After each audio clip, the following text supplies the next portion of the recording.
Friend, मैं धीरज कुमार और welcome back to my YouTube channel science T2.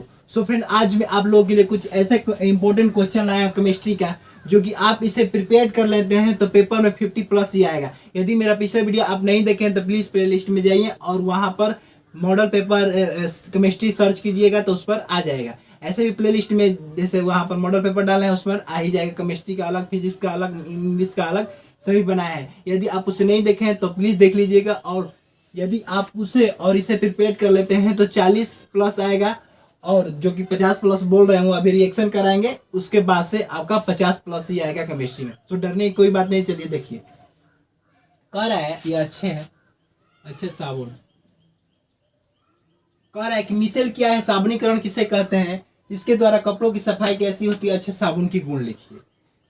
कभी कभी ऐसा होता है कि इतना ही पूछता है कि साबुन के द्वारा कपड़ों की सफाई कैसी होती है, अच्छे साबुन की गुण लिखिए, या कभी पूरा ही पूछ लेता है 3 नंबर का। तो देखिए, मिसेल या साबुनीकरण क्या है।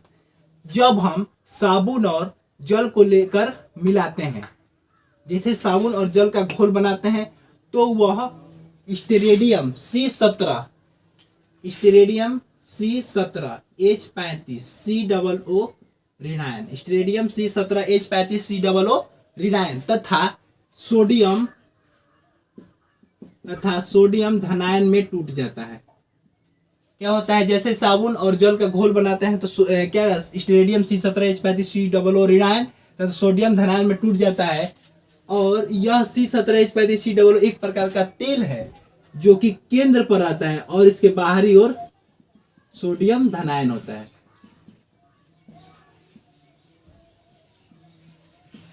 ऐसे बना देंगे, उस पर पेपर में भी ऐसा बनाना है।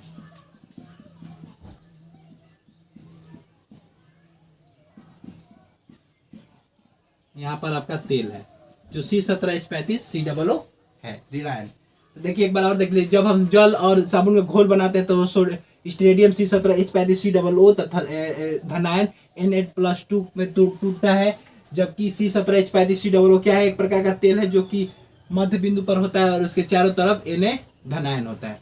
चलिए आगे देखिए, कह रहा है इसके द्वारा कपड़ों की सफाई कैसे होती है। तो साबुन के द्वारा कपड़े की सफाई कैसे करते हैं, तो जैसे देखिए, जैसे ही हम साबुन को लेकर कपड़े पर रगड़ते हैं ना, रिव करते हैं, रगड़ते हैं उस पर, तो क्या होता है कि इसमें जो तेल है उसमें जो कपड़े में मैल है, मैल को क्या करता है, अपनी ओर सोख लेता है, जिससे कणों का आकार क्या होता है, पहले कणों का आकार छोटा था मैल का, लेकिन जैसे तेल मिला तो कणों का आकार बड़ा हो जाता है। तो कणों का आकार वास्तविक कणों के आकार से बड़ा हो जाता है। और जैसे ही हम उसे ऐसे करते हैं ना, जैसे उसको झाड़ते हैं तो जड़त्वीय द्रव्यमान के कारण से उसके मैल बाहर निकल जाता है, जिस प्रकार हम कपड़ों की सफाई कर सकते हैं। अब आता है कि अच्छे साबुन की गुण लिखिए। अच्छे साबुन क्या है, साबुन का यूज करते समय क्या होना चाहिए, चटकना नहीं चाहिए।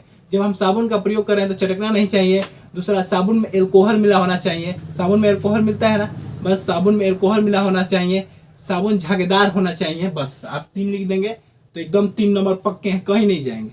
सो देखिए आगे, कह रहा है कोलाइडी विलयनों का शुद्धिकरण की विधि। अपोहन क्या है, क्या है अपोहन।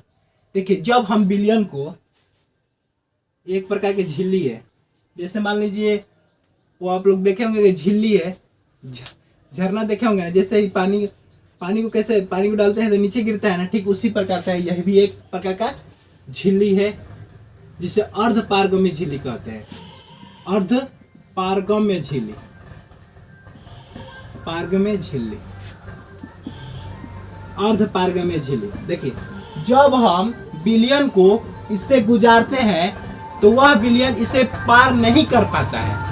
मतलब कि इतना यह मध्यम होता है, मतलब इतना मध्यम होता है, इतना छोटा छोटा बिंदु करके होता है कि जब हम विलयनों को पार करते हैं तो यह पार नहीं कर पाता है। तो हम इसके बजाय, अर्धपारगम्य झिल्ली के बजाय जंतु पारगम्य झिल्ली का प्रयोग करते हैं, जिसे हम अपोहन कहते हैं। इससे क्या होता है, इससे हम शुद्ध विलयन को प्राप्त कर सकते हैं। जैसे आप लोग देखे होंगे कि कहीं पर, जैसे कहीं पर भी अगर पानी टंकी के पास जाएंगे तो वहां शुद्ध जल प्राप्त करने के लिए एक झरना टाइप लगा होता है। ठीक उसी तरह यह है अर्धपारगम्य झिल्ली, लेकिन वहां पर जंतु पारगम्य झिल्ली लगाएंगे तो ज्यादा शुद्ध प्राप्त होगा। नहीं तो इस तरफ क्या, इस तरफ से मतलब कि साफ जल नहीं आता था, लेकिन जैसे ही हम जंतु अर्धपारगम्य झिल्ली का प्रयोग करने लगे तो क्या होने लगा, साफ जल आने लगा। तो क्या होगा इसका, जब हम विलयन को अर्धपारगमी झिल्ली से गुजारते हैं तो वह अर्धपारगमी झिल्ली से गुजर नहीं पाता, जिसके लिए हम जंतु अर्धपारगमी झिल्ली का प्रयोग करते हैं, जिसे हम क्या कहते हैं, कोलाइडी विलयन के द्वारा हम शुद्धिकरण, जिससे हम शुद्ध जल प्राप्त कर सकते हैं या शुद्ध विलयन प्राप्त कर सकते हैं। अब आता है ब्राउनी गति। टेढ़ी मेढ़ी गति को ही ब्राउनी गति कहते हैं, वही जो बताए यही अपवहन है। टेढ़ी मेढ़ी गति को ही ब्राउनी गति कहते हैं। अब आता है टिंडल प्रभाव। तो ये बता चुके हैं, पिछले वीडियो आप नहीं देखे हो तो प्लीज जाइएगा देखिएगा।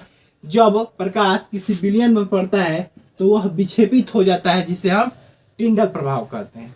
आगे आइए, रासायनिक अभिक्रिया की दर।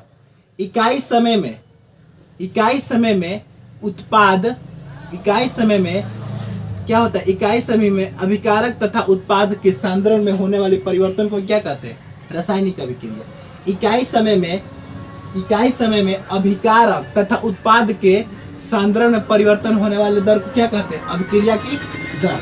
अब आता है अभिक्रिया की दर को प्रभावित करने वाले कारक। इसी में आएगा 2 नंबर के लिए। तो पहला, यह ताप पर निर्भर करता है, ताप पर। दूसरा आता है कि यह प्रकृति पर निर्भर करता है। बस 2 लिख दिए आप, 1 नंबर इसके परिभाषा पर, 1 नंबर इस पर, बस 2 नंबर आ जाएगा। अब आइए प्रथम कोटि, द्वितीय कोटि और तृतीय कोटि की अभिक्रिया तथा मात्रक भी लिखिए। देखिए प्रथम कोटि क्या है, प्रथम कोटि जिसमें अभिक्रिया, जिसमें क्या होता है, जिसमें उत्पादकों की संख्या या अभिक्रिया की कोटि कितनी होती है, 1 होती है। जिसमें अभिक्रिया की कोटि 1 होती है उसे प्रथम कोटि, जिसमें अभिक्रिया की कोटि 2 होती है उसे द्वितीय कोटि, जिसमें अभिक्रिया की 3 होती है उसे तृतीय कोटि। प्रथम, सेकेंड, थर्ड। जिसमें अभिक्रिया कोटि 1 होती है उसे प्रथम कोटि की अभिक्रिया, जिसमें 2 होती है उसे द्वितीय कोटि, जिसमें 3 होती है तृतीय कोटि। अब आता है मात्रक भी लिखना। इसका होता है प्रति सेकेंड, हो गया। मात्रक लिखता है 1 नंबर में, इसमें से 1 नंबर उसमें से आएगा। दूसरा आता है, इसका मात्रक होता है एटीएम इनवर्स प्रति सेकेंड। इसका होता है एटीएम 2 इनवर्स प्रति सेकेंड। ऑटोमेटिक टेम्परेचर है ना, ये वही है, प्रति सेकेंड। बस आप इतना कर लेंगे 2 नंबर मिल जाएगा। अब आइए आगे, प्रथम कोटि अभिक्रिया की कोटि, अर्धकाल तथा सूत्र भी लिखिए। तो क्या है प्रथम कोटि की अभिक्रिया, तो देखिए, जब किसी पदार्थ के अभिकारक तथा उत्पाद से मिलकर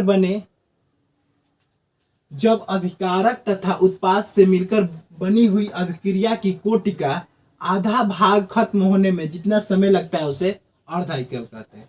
ऐसे भी लिख सकते हैं, किसी पदार्थ की आधी मात्रा नष्ट होने में जितना समय लगता है उसे अर्धआइकल कहते हैं। किसी पदार्थ की आधी मात्रा नष्ट होने में कितना समय लगता है उसे अर्धआइकल कहते हैं। किसी पदार्थ की आधी मात्रा नष्ट होने में जितना समय लगता है उसे अर्धआइकल कहते हैं। इसका सूत्र होता है T11 बराबर 0.693 ये कर सकते हैं आप। आता है तो यह दिया होता है, यह क्या होता है, अपवर्तनांक होता है, के बराबर तो दिया होता है तो वो कर देंगे। अब आता है संकीर्ण ऊर्जा और देहली ऊर्जा। देहली ऊर्जा समझ लीजिए, बताएं, यदि देखिए मान लीजिए कोई वस्तु है, कोई भी वस्तु है, मान लीजिए सोलर सेल है, तो ऐसी ऊर्जा, वह न्यूनतम ऊर्जा जब सूर्य का प्रकाश, ऐसे करेंगे, जब किसी वस्तु पर सूर्य का प्रकाश गिरता है तो वह अपनी ऊर्जा उस वस्तु के इलेक्ट्रॉन को दे देता है और वह इलेक्ट्रॉन उत्तेजित होकर अपनी कक्षा छोड़ देती है, जिसे हम देहली ऊर्जा कहते हैं। देहली आवृत्ति या देहली ऊर्जा बता चुके हैं फिजिक्स में ही कि जब सूर्य का प्रकाश किसी वस्तु पर गिरता है तो वह अपनी ऊर्जा उसे दे देता है और उसमें जो इलेक्ट्रॉन होता है अब ऊर्जा पाकर उत्तेजित होकर अपना स्थान छोड़ देता है कि हमें अब नहीं रहना है, उसे कहते हैं हम देहली ऊर्जा। संकीर्ण ऊर्जा, ऐसी ऊर्जा जो मिलती है लेकिन पर्याप्त मात्रा में मिलती है, मतलब कि जैसे इलेक्ट्रॉन है ना, इसमें बहुत कम ऊर्जा में यह निकल जाता है, लेकिन संकीर्ण ऊर्जा के लिए अधिकतम ऊर्जा चाहिए। वह अधिकतम ऊर्जा जिसमें जब सूर्य के प्रकाश किसी वस्तु पर गिरता है तो वह अधिकतम ऊर्जा अपनी ओर अवशोषित कर लेता है और अपने स्थान को छोड़ देता है, जिसे हम संकीर्ण ऊर्जा कहते हैं। तो चलिए आगे बढ़ते हैं, रोक दो।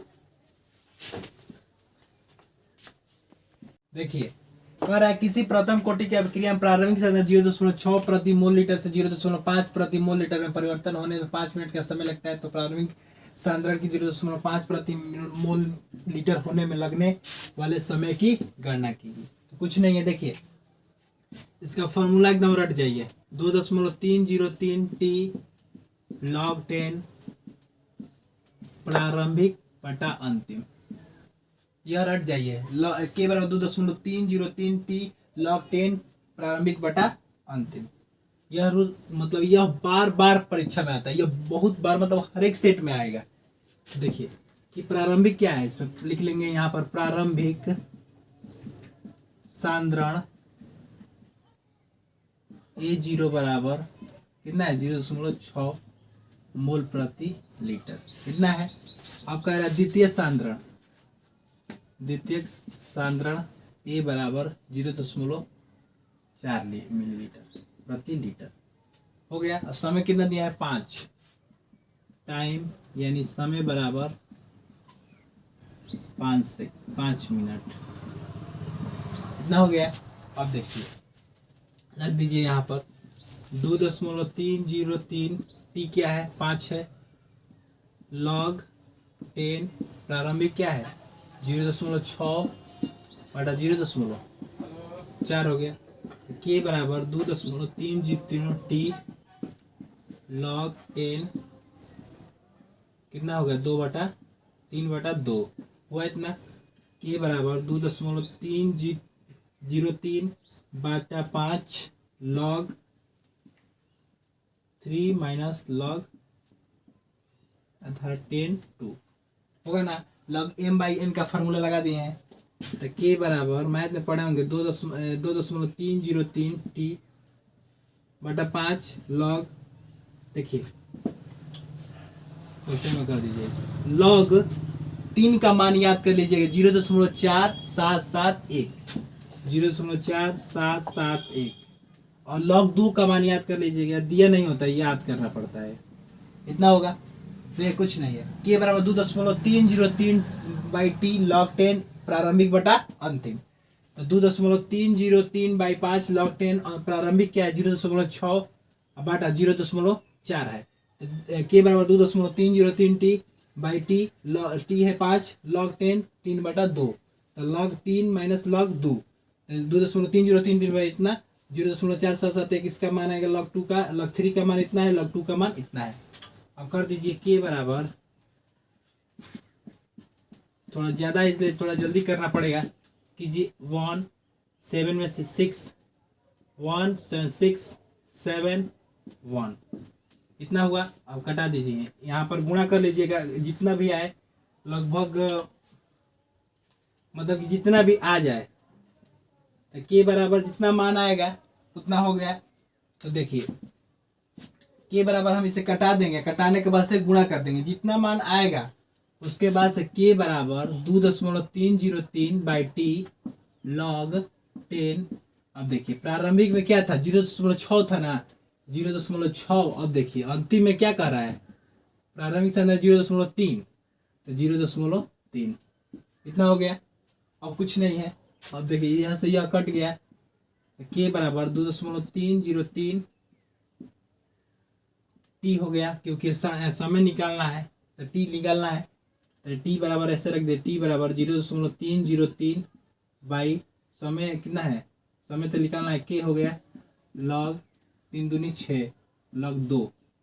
अब इसका मान निकाल लीजिएगा आप, log 2 का मान रख दीजिए, टी बराबर कितना है इसका 2.303 के बटा 2.303 बटा 5 गुणे log 2 का मान होगा 0 कितना है 171 गुणे 0.3010। अभी कर लीजिएगा, इतना पर ही आएगा। देखिए कुछ नहीं है, 0.230 टी log 10 A0 बाई ए, याद कर लीजिए के बराबर होता है 2.303 बाई टी log 10 A बटा ए, A0 बटा ए, इतना कर लेंगे बस। यह रख लीजिए 0.6 बटा 0.4 के कटा दिए, तो log 3 माइनस log 2 कर दिए, इतना आ गया 0.7 1761 इतना आ गया। अब के का मान निकालना नहीं है, के का मान डायरेक्ट यहाँ पर रखना है, के बराबर इतना होता है, तो टी बराबर यहाँ पर के आ जाएगा, के का मान रख दिए, अब गुणा भाग कर लीजिएगा, यही आता है 3 नंबर में। यदि आप प्रिपेयर कर लेंगे तो 3 नंबर इससे कहीं नहीं जाएगा, यही न्यूमेरिकल आता है। मिटा दो, देख लीजिए। देखिए पांचवा का जो अभी किए ना वो गलती से 3 नंबर बोल देते, वो 4 नंबर में आता है। देखिए पांचवा ख, एल्युमिनियम के मुख्य अयस्कों का नाम और सूत्र लिखिए। इसके किसी एक अयस्क से शुद्ध एल्युमिनियम प्राप्त करने की विधि रासायनिक समीकरण द्वारा सचित्र वर्णन की। यह बहुत इंपॉर्टेंट है, बहुत बार पूछा गया, आप इसे प्रिपेयर कर लीजिएगा। अब आगे देखिए, क्योंकि टाइम काफ़ी कम है, सो इतना बताना है, तो सबका यदि एक्सप्लेन करने लगे तो बहुत बड़ी वीडियो हो जाएगी। देखिए हेलो एरिन क्या है, इसकी 2 मुख्य प्रतिस्थापन अभिक्रिया लिखिए तथा फ्रियान गैस का सूत्र लिखकर उसका उपयोग भी बताइए। ये भी 4 नंबर का आता है, बहुत इंपॉर्टेंट है, आप इसे भी प्रिपेयर कर लीजिएगा। आगे देखिए K3AlCtE, बहुत क्वेश्चनों में से चुनकर लाए हो। यह आप इसका UPSC IUPAC international union pure applied chemistry का नाम लिख लीजिएगा। आगे देखिए प्रोटीन तथा इनके प्रकारों की व्याख्या करना। प्रोटीन वही दाल वाला, तो इसका भी क्या करना है, यह पूरा का पूरा प्रिपेयर कर लेना है। अब बता हेलो एल्कीन क्या है, इसकी 2 मुख्य प्रतिस्थापन, यह भी 4 नंबर का आता है, आप इसे प्रिपेयर करें, बहुत इंपॉर्टेंट है यह। अब आता है संपर्क कक्ष द्वारा सल्फ्यूरिक अम्ल निर्माण का सचित्र वर्णन किया जाता था कि और PCl5 से रासायनिक समीकरण भी थे, तो यह भी बहुत बहुत इंपॉर्टेंट है। यह 5 नंबर का आता है, वही क्या है, ऐसे कर कर कुछ नहीं है, ऐसे